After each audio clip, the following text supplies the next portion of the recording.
بھائیوں، آج ہم سب مسیح یسوع کے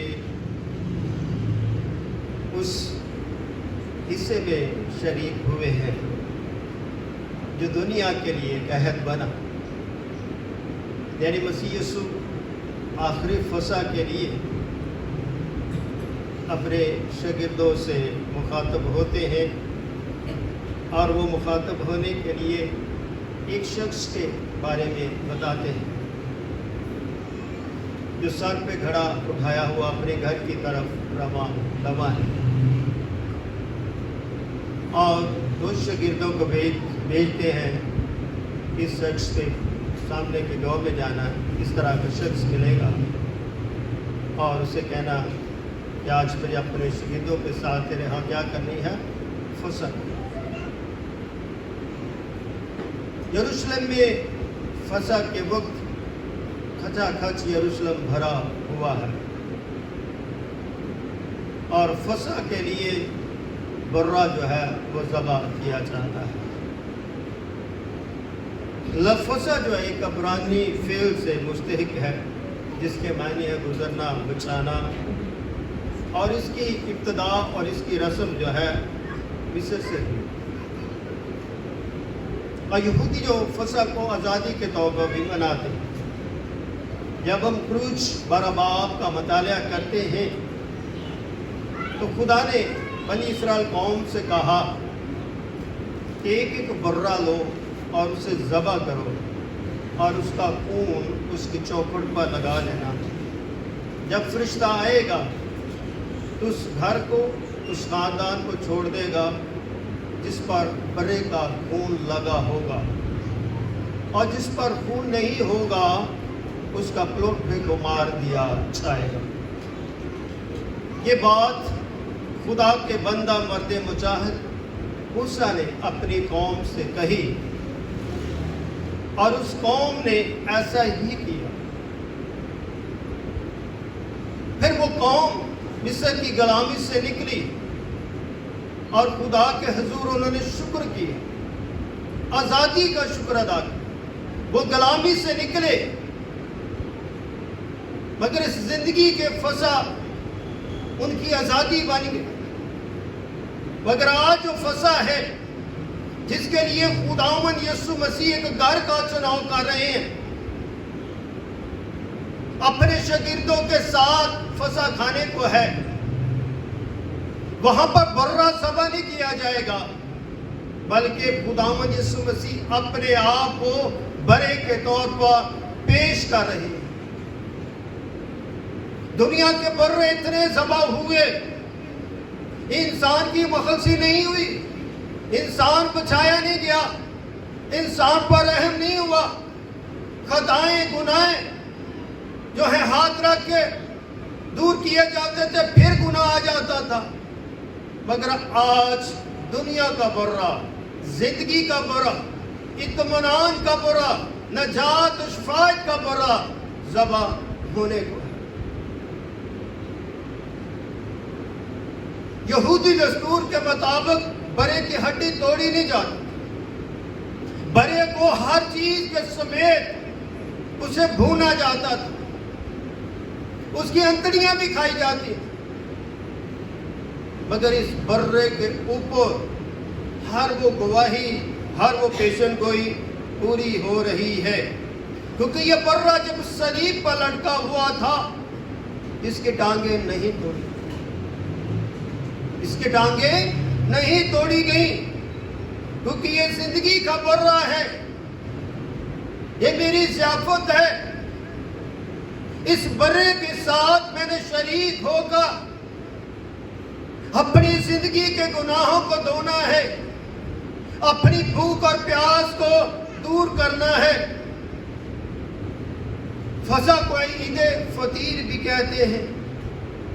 اس عید کے موقع پر، عید فصح کے موقع پر اہل یہود کا ہر خاندان اپنے گھروں سے خمیر کو دور کر دیا جاتا تھا، خمیر کو اپنے گھر میں رکھا نہیں جاتا تھا، کیونکہ انہوں نے خدا کے بھرے کے لیے اپنے آپ کو تیار کرنا تھا۔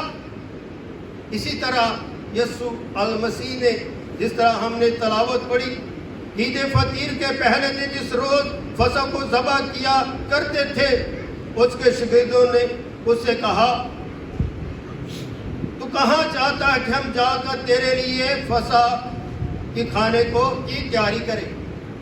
شاگردوں جو ہیں زندگی کے برے سے مخاطب ہے، مسیح موت سے مخاطب ہے کہ اے خداوند کہاں تو چاہتا ہے، کہاں تیری رضا ہے کہ ہم تیرے لیے فصح تیار کریں، ہم تیرے لیے دسترخوان بچھائیں تاکہ وہاں پر بیٹھ کر ہم اپنی فصح میں شریک ہو سکیں۔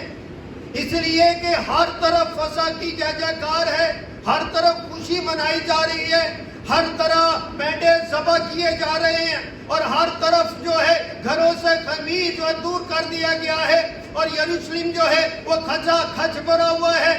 اسی طرح جب یسوع مسیح 12 سال کے ہوئے تو عید فصح کے موقع پر وہ اپنے ماں باپ کے ساتھ جو ہے یروشلم میں آئے، اور ماں باپ عید فصح منانے کے بعد واپس چلے گئے، مگر یسوع مسیح جو ہے وہ یروشلم میں ٹھہرے رہے، اور اس کا ماں باپ ڈھونڈتے ڈھونڈتے پھر اس کے پاس آیا اور اسے کہا ہم ڈھونڈتے ڈھونڈتے تیرے پاس ہیں۔ تو خداوند یسوع مسیح کا 12 سال کیا تو یسوع مسیح نے کہا میرا خدا کے گھر میں ہونا کیا ہے؟ ضروری۔ یسوع مسیح نے اس وقت بھی اپنی موجودگی جو ہے خدا کے گھر میں ظاہر کی۔ اس نے دنیا کے بروں سے زیادہ روحانی بات کر دی کہ مجھے ان لوگوں کے درمیان رہنا ضروری ہے۔ شاگرد اس کے کھانے کی تیاری، اس فصح کی تیاری کی فکر کر رہے ہیں، مگر شاگردوں کو کوئی معلوم نہیں، کوئی جانکاری نہیں کہ یسوع کس طرح کا حکم دینا چاہتے ہیں، اور بھرنا کہاں سے آئے گا اور کہاں ذبح کیا جائے گا۔ وہ اس کی جو ہے دریافت اور اس کی رضا معلوم کرنا چاہتے ہیں۔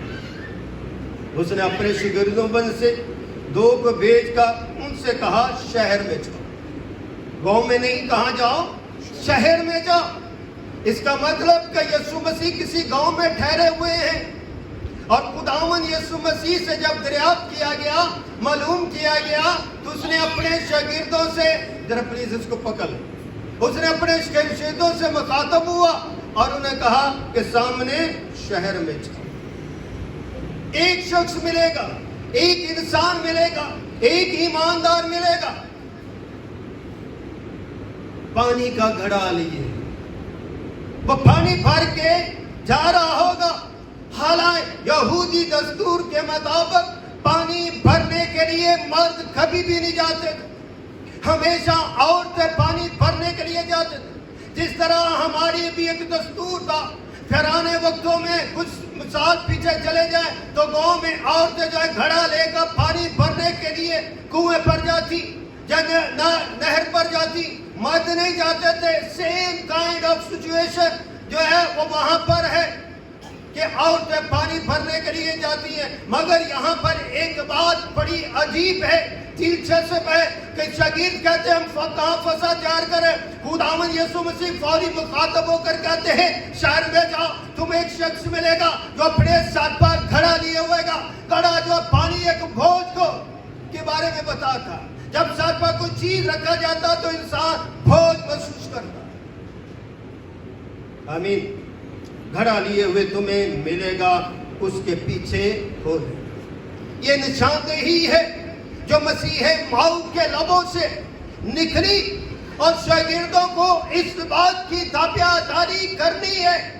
اس سے پہلے بھی ہم پام سنڈے کے موقع پر خداوند یسوع مسیح نے اسی طرح کی بات شاگردوں کو کہی کہ سامنے والے گاؤں میں جاؤ، وہاں پر تمہیں گدھی اور گدھی کا بچہ ملے گا، مگر تم گدھی کے بچے کو لے آنا۔ اگر کوئی رکاوٹ ڈالے، اگر کوئی پریشانی ڈالے تو کہنا خداوند کی کو ضرورت ہے۔ سیم کائنڈ آف کویسچن جو ہے خداوند یسوع مسیح جو ہے وہ شاگردوں کو کہتا ہے کہ سامنے شہر میں جاؤ، ایک شخص جو پانی لیے وہ جا رہا ہوگا، اس کے پیچھے تم نے ہو لینا، اس کے پیچھے پیچھے چلنا۔ جس گھر میں وہ داخل ہو اس گھر میں تم داخل ہو جانا۔ جس طرح آج میں اور آپ اپنے